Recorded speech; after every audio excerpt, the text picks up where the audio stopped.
Compatriotes qui suivaient mes Kesteki, nous en sommes à la 364e.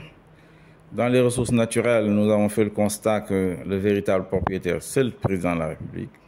C'est lui qui gère avec son Premier ministre, ses ministres, et donc aucun représentant du peuple, bien qu'il soit indiqué dans la Constitution que les ressources naturelles appartiennent au peuple. Aucun député, aucun maire, aucun président de conseil départemental ne participe en réalité à la gestion de ces ressources naturelles. Que ce soit les poissons, la pêche, la forêt, voilà. Et en ce qui concerne donc les mines, vous le savez, le business du gaz de Saint-Louis et de Kayar combiné dépasse plus de 1000 milliards d'euros. Et tout cela a été géré par le président de la République avec son Premier ministre et ses ministres.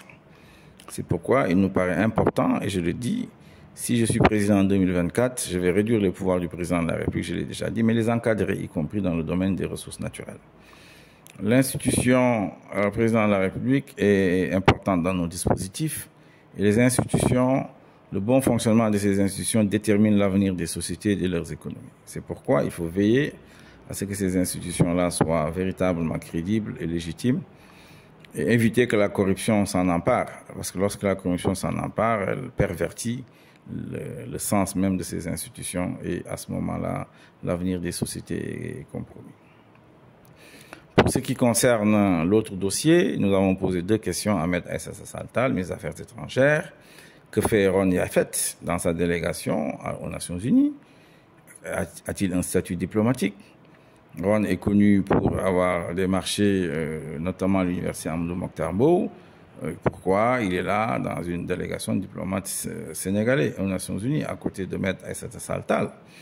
Deuxième question, c'est le pèlerinage à la Mecque.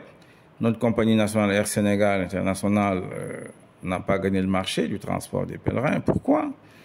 Nos informations nous disent que pourtant cette société s'était préparée pour pouvoir faire ce travail.